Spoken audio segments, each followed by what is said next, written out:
India is the only country in the world where the medals for the bravery are bestowed for crashing one's own plane and for receiving hits and blows. On 27 February, when ABHINANDAN, after dealing with the blows, was all in praises in the glory of tea being served by Pakistan Air Force, there Narendra Modi was fabricating futile excuses to avoid this disgrace. After much deliberation, the Modi government lied that ABHINANDAN had shot down Pakistan's F-16. There was no F-16 struck down. And let me tell you, I wish you shot the F-16 down. But I do not believe you did. Hello, this is 𝐓𝐫𝐞𝐻 and you're watching White News. Above and beyond headlines, like, follow and subscribe White News.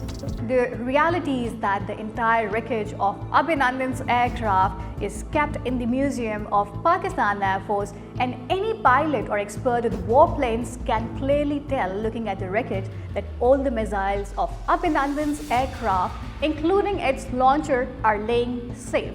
Which means that ABHINANDAN did not consider wasting even a single missile, and when the missile did not go off, then the lie of shooting down F-16 is clearly exposed. अपने शत्रु के लड़ाकू बम वर्षक वायुयानों का पीछा किया।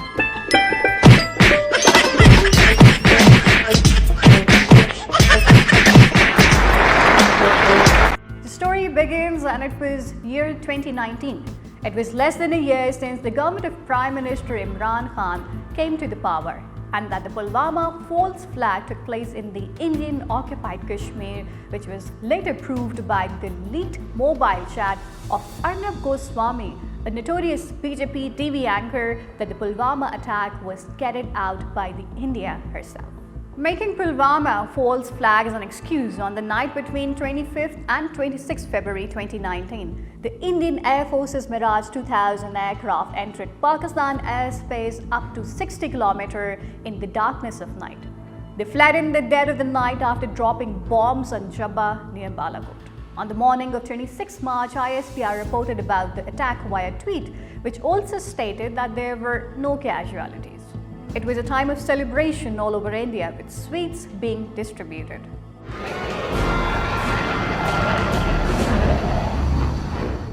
But this happiness was soon shattered on February 27 when Pakistan airplanes retaliated by attacking the Indian Brigade headquarters in occupied Kashmir.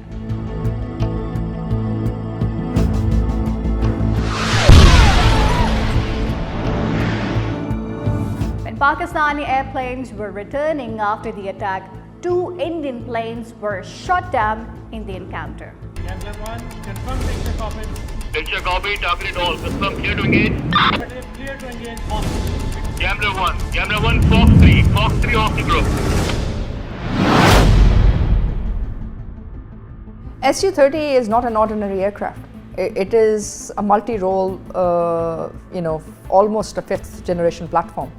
It is perhaps one of the best strike aircraft you can think of. After that, pictures and videos of burning Indian planes started making rounds in the entire global and Indian media. Pakistan ने 2 भारतीय तैयारे हैं जो मार गिराए हैं, जो इब्तदाई मालूमात सामने आ रही हैं। A day after Indian jets launched an airstrike on Pakistan-controlled Kashmir, Indian officials say Pakistan has shot down 2 Indian Air Force planes. The Pakistani military shot down 2 Indian jets today after they crossed the disputed border in Pakistani military Kashmir. also says its warplanes carried out airstrikes inside India.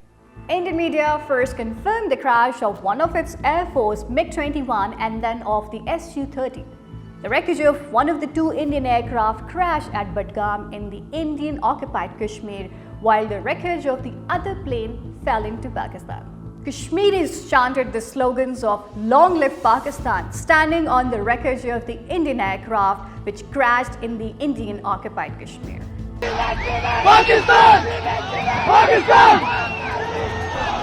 The incompetence of the Indian Air Force on this day can be gauged from the fact that the Indian Mi-17 helicopter, which was on a search and rescue mission for the Indian plane that crashed in the occupied Kashmir, was shot down by their very own Israeli-made air defense system.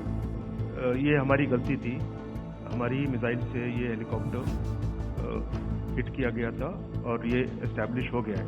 The brief performance of Pakistan Air Force on that day was that 6 targets were set across the line of control, which were successfully targeted by the Pakistan Air Force. But care was taken not to cause any casualties. During this, 2 Indian Air Force planes entering Pakistan airspace were shot down. One of the pilots, Wing Commander ABHINANDAN was detained by Pakistan Army. Yeah, my name is Wing Commander ABHINANDAN. My service number is 27981. I'm a flying pilot and my religion is Hindu. Here are some key points in the entire incident which I would like to share with my viewers. The BJP's RSS government, proving its eternal cowardice, attacked in the darkness of night without declaring war, while Pakistan responded by declaring in the broad daylight. And the most crucial thing to note is that Prime Minister Imran Khan returned the Indian pilot ABHINANDAN the very next day, upholding human integrity and peace. But the Modi's RSS government, instead of being grateful, proved its worst and said that Pakistan had released ABHINANDAN out of fear of Narendra Modi. Yes, Pakistan attacked the Indian brigade headquarters in the broad daylight for the fear of government, and then for the fear of Modi's government, destroyed 2 Indian planes and then returned the pilot for the fear of Modi. Well, if you want to make your humiliation a Bollywood script, then go ahead. Probably the only thing you can do well.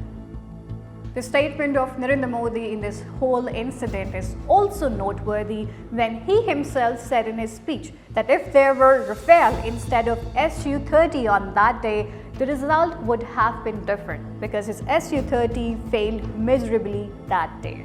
Rafale की कमी आज देश ने महसूस की है। आज हिंदुस्तान एक स्वर में कह रहा है कि अगर हमारे पास आज राफेल होता तो शायद इससे भी नतीजा कुछ और होता।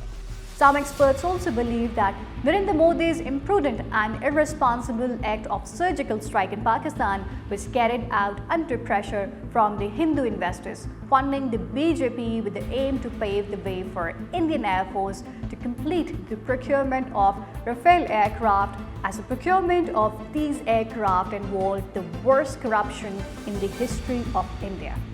In any case, the government of Narendra Modi on February 27 not only embarrassed India in the whole world, but also exposed the weaknesses of Indian Air Force.